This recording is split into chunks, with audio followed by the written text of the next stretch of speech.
Hello, everyone. In going over different sort of analysis processing, I came across some difficulty in explaining just basically the Fourier transform and or the discrete cosine transform. Uh, both take are attempting to model data based on frequencies built within the data.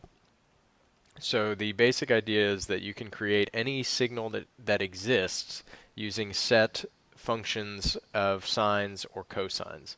So when you see, let's see, let me see if I can add this in here. If you see certain functions for lines, which are essentially something like y equals beta x1, or let's see, beta 0 plus beta x1 plus beta x2 dot dot dot all the way through.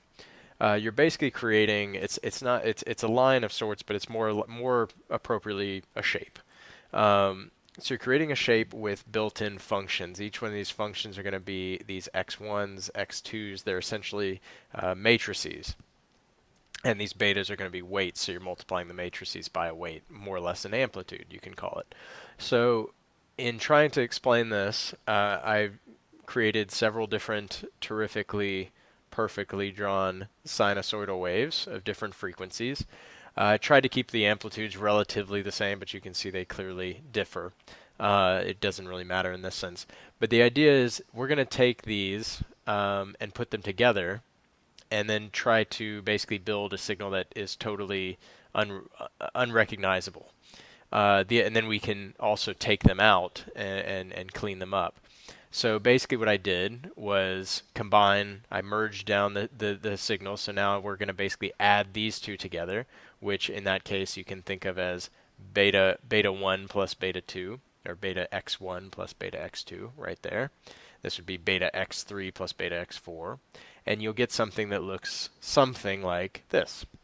So the top one turns into this, the bottom one turns into that. Basically what you're doing is adding it point by point, and the lines kind of differentiate. You get something of almost, you can think of it almost like an average between the two as you go through here. And again, it looks something like that, and the bottom two look something like that. Next, so this is beta 1 beta 1 x1 plus beta 2 x2. This is beta 2 or beta 3 x3, beta 4 x4. If I then take these and merge these together, I then do my best to add these in, and you get something along this line. So here we actually have totally unrecognizable line here, and again, don't fault me for my poor artwork, but the idea is here. You get a totally unrecognizable line, which if we differentiate it out, you actually get these frequencies built in.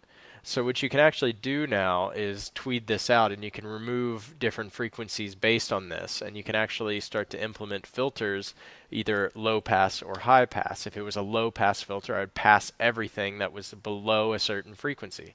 So basically I could draw a line right through here.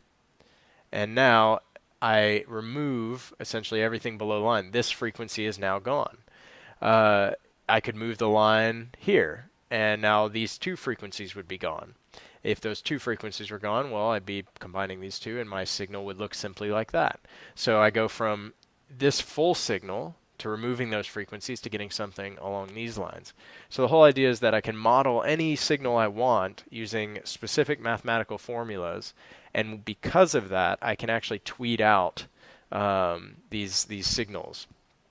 So with either the Fourier transform or the discrete cosine transform, you can actually create something of a high or low pass filter based on frequencies that are built into your data set. That's the general idea. Of course, it gets a little bit more complex than that, but that should give you a basic understanding of what's going on whenever you implement either of those.